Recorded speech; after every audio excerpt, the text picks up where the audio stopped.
distributed systems from scratch. This is episode 18, Byzantine Fault Tolerance, the season 4 finale. By the end of this episode, you'll know what Bitcoin, a Boeing flight computer, and a nuclear reactor control room have in common, and why your database almost certainly needs none of it. Every protocol we've built in this series, Paxos, Raft, 2PC, all of them makes a critical assumption. Nodes are honest.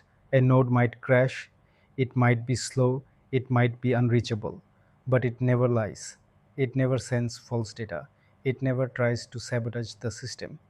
What happens when that assumption breaks? What if a node in your cluster can send one value to one pair and a completely different value to another? What if it can forge messages, corrupt data, or actively collude with other faulty nodes?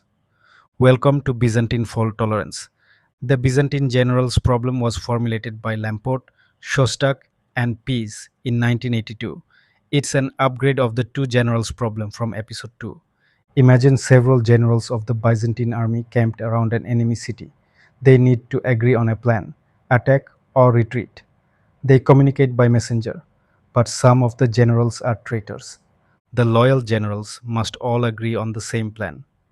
The traitors will try to prevent this. They'll send attack to some generals and retreat to others, trying to create disagreement. The question, can the loyal generals still reach agreement? Here's the problem visually. Three generals. General 2 is a traitor. General 2 sends attack to General 1 and retreat to General 3. General 1, being loyal, thinks the plan is to attack. General 3, also loyal, thinks the plan is to retreat. The loyal generals disagree, and in the context of the allegory, one army attacks alone and is destroyed. The traitor didn't need to be clever. Just sending inconsistent messages was enough to break agreement. Lamport proved a fundamental bound. To tolerate Byzantine faulty nodes, you need at least 3F plus 1 total nodes. With 3 generals and 1 traitor, you can't guarantee agreement. You need 4. Then the 3 loyal generals can outvote the traitor even when it lies differently to each of them. The 3F plus 1 bound is the fundamental limit of Byzantine fault tolerance. To tolerate one faulty node, you need 4. For 2 faulty nodes, you need 7. For 3 faulty nodes, you need 10. Compare this to crash fault tolerance, Paxos and Raft, which only need 2 F plus 1. For one crash fault, you need 3 nodes. For 2, you need 5. Why the difference? Because Byzantine nodes don't just fail silently, they actively deceive. You need the extra F nodes to cross check each other's messages and detect the lies. In crash fault tolerance, a failed node simply stops sending. You don't need to verify honesty, just liveness. When do Byzantine faults actually happen in practice? The obvious case, malicious actors. In blockchain networks, nodes are strangers on the internet. There's no reason to trust anyone. A node might try to forge transactions or double spend. In multi-tenant cloud environments, a compromised virtual machine could send corrupt data to its peers. The less obvious case, unintentional Byzantine behavior. Software bugs that produce wrong results instead of crashes. Hardware bit flips from cosmic rays, rare but real.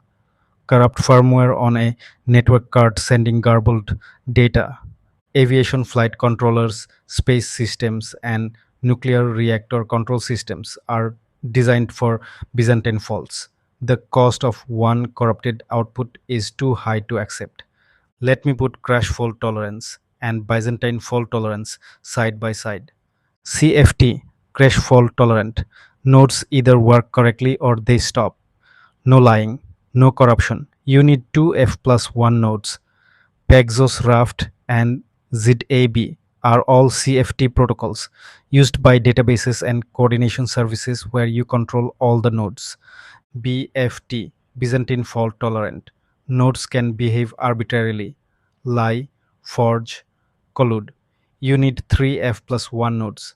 PBFT, Hotstuff, and Tendermint are BFT protocols used by blockchain systems, aviation, and space environments where either you don't trust the participants, or you can't afford any wrong output.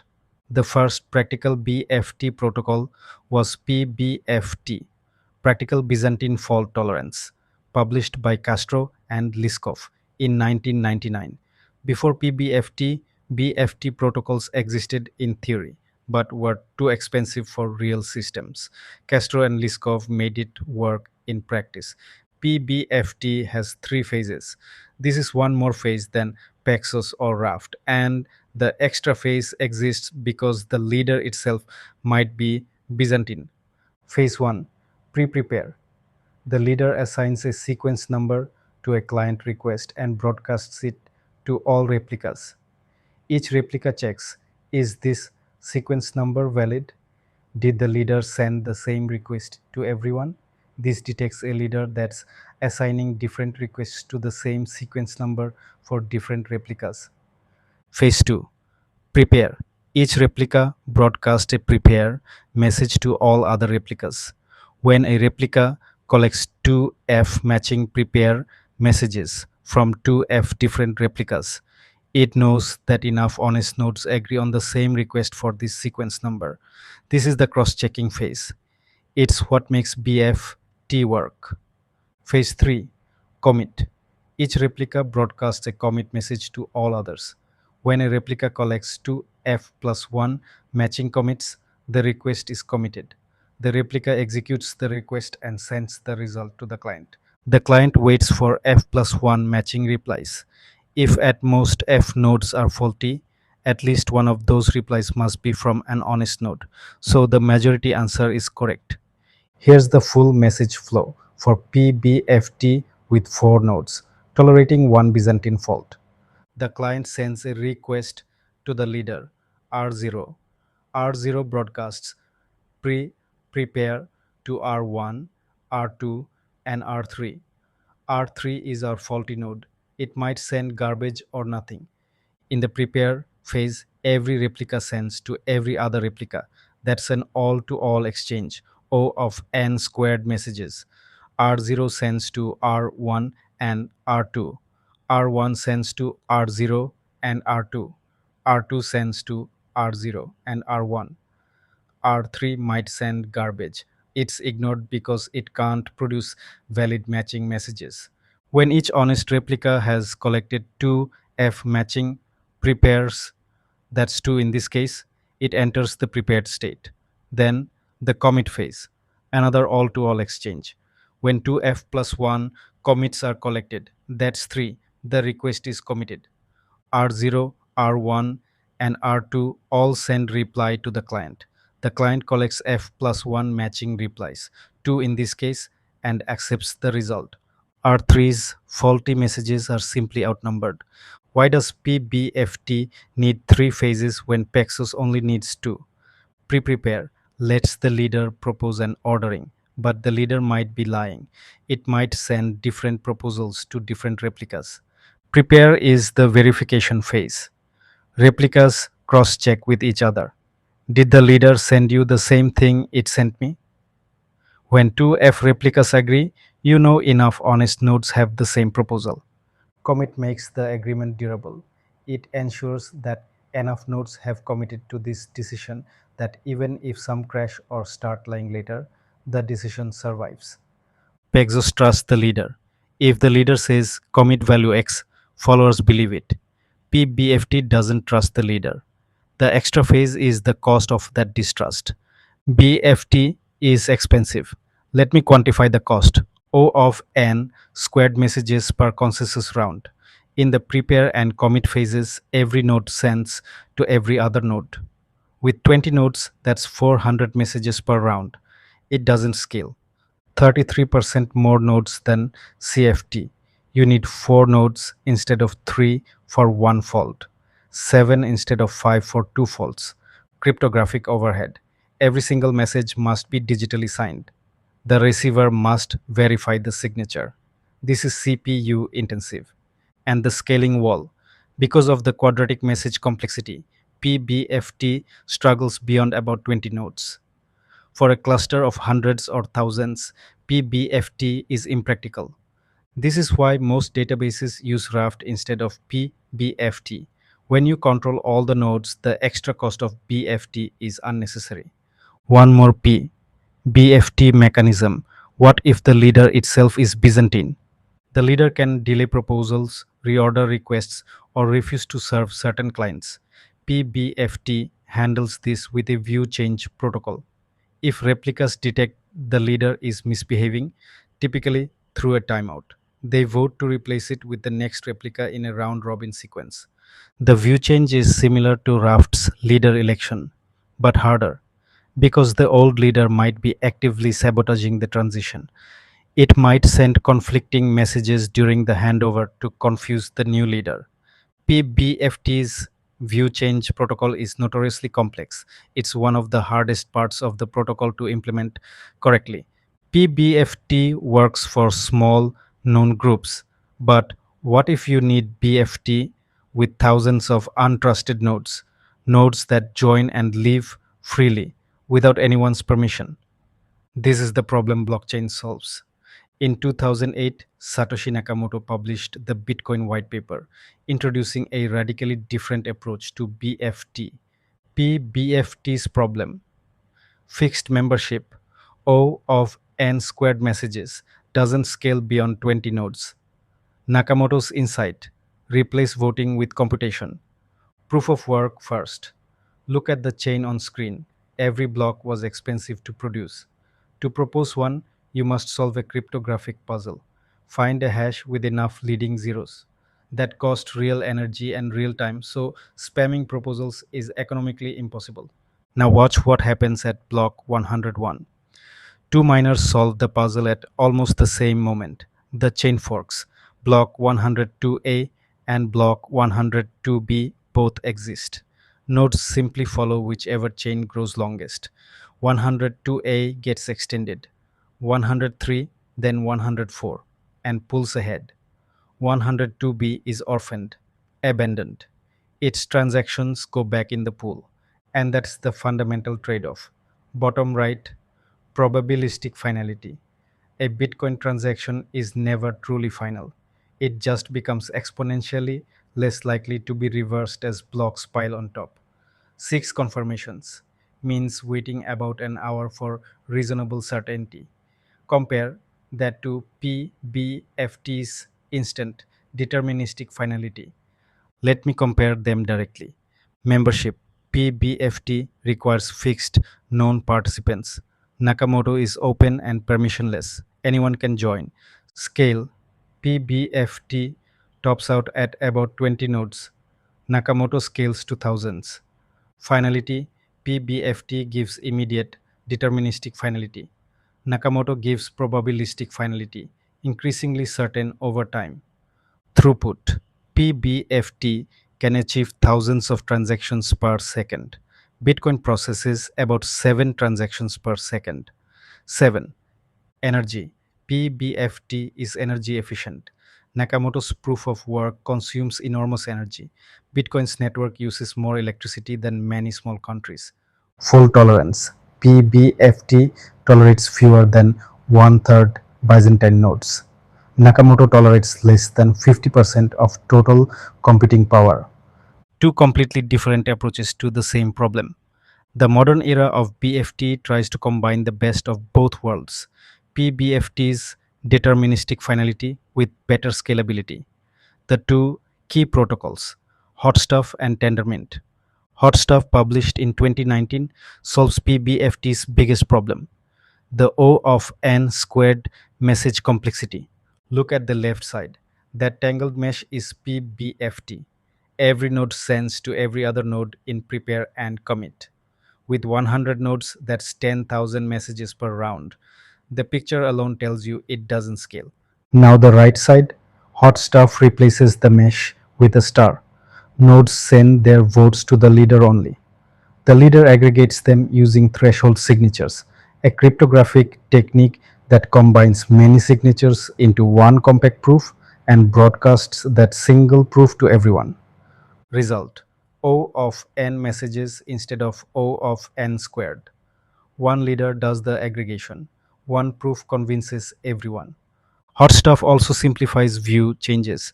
In PBFT, replacing a faulty leader requires a special, notoriously complex protocol. In hot stuff, a view change uses the same mechanism as a normal round. Simple and clean. Meta designed their DM blockchain, originally called Libra, using hot stuff. The Aptos blockchain continues to use it. Tendermint takes a different approach. Published in 2014, it's a PBFT style three phase protocol with a rotating leader. Still O of n squared, but optimized enough to handle 100 to 200 validators with sub second finality. Tendermint's key innovation is architectural. It separates consensus from application logic. Tendermint handles the BFT consensus, ordering transactions and ensuring agreement. Your application handles the state transitions, what the transactions actually do. They communicate through an interface called ABCI, the application blockchain interface. This separation means you can build any application specific blockchain on top of Tendermint without re implementing consensus. The Cosmos ecosystem, about 50 interconnected blockchains, is built on Tendermint. Binance Chain uses it too. Let me put the full landscape in order. PBFT in 1999, the first practical BFT, O of n squared, deterministic finality, about 20 nodes max. Nakamoto in 2008, radically different, O of n, but probabilistic finality and only 7 transactions per second on Bitcoin. Tendermint in 2014, PBFT inspired, but production hardened. Deterministic finality powers the Cosmos ecosystem. Hot stuff in 2019, the O of N breakthrough. Deterministic finality with linear message complexity. Ethereum's proof of stake in 2022 moved from Nakamoto style proof of work to a committee based BFT approach. Deterministic finality after two epochs, about 13 minutes. Each generation improves on the last. The trajectory is toward deterministic finality at larger scale with lower cost. When should you actually use BFT? Untrusted nodes, multi party systems where participants don't trust each other, financial consortiums, supply chain tracking, cross organization data sharing. BFT is the only option. Safety critical systems, aviation flight controllers, space systems, nuclear reactor controls. A single corrupted output could be catastrophic. BFT provides defense against hardware faults and software bugs. Public blockchains. Anyone can join. There's no identity verification. You must resist Sybil attacks, where one entity creates thousands of fake identities. But, and this is important, most databases and most distributed systems don't need BFT. If you control all the nodes in your cluster, and you almost certainly do, crash fault tolerance with Raft or Paxos is simpler, faster, and sufficient. Don't pay the BFT tax unless you need it. Season 4 is complete. 3 episodes pushing the boundaries of distributed systems. Episode 16, CRDTs, conflict free data structures that converge through mathematics, not coordination. Counters, sets, sequences, all merging automatically. Episode 17, Geo-distributed systems, spanner and true time, consistency at planetary scale through atomic clocks and comet weight.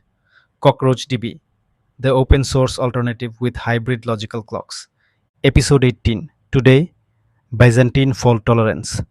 What happens when nodes lie? PBFT's three phases, Nakamoto's radical reimagining, Hot Stuff's linear scalability. 4 seasons complete. From the two generals problem to Byzantine generals, from Lamport clocks to atomic clocks, from crash faults to Byzantine faults. The core journey is done. Let's recap. 1. Byzantine faults mean nodes can lie, forge messages, and collude. You need 3 F plus 1 nodes compared to 2 F plus 1 for crash faults. 2. PBFT uses 3 phases: pre prepare, prepare, commit. Because even the leader might be lying. The extra phase is the cost of distrust. 3. PBFTs O of n squared. Message complexity limits it to about 20 nodes. Hot stuff achieves O of n through threshold signatures and leader based aggregation. 4. Nakamoto consensus replaces voting with computation. Open membership and massive scale, but probabilistic finality and extremely low throughput. 5. Most systems don't need BFT. If you control your nodes, use Raft or Paxos. Only use BFT when trust is genuinely absent. Season 5, The Research Frontier. The final season. Episode 19, Formal Verification with TLA+. How do you prove that a distributed protocol is correct? Not test it, prove it.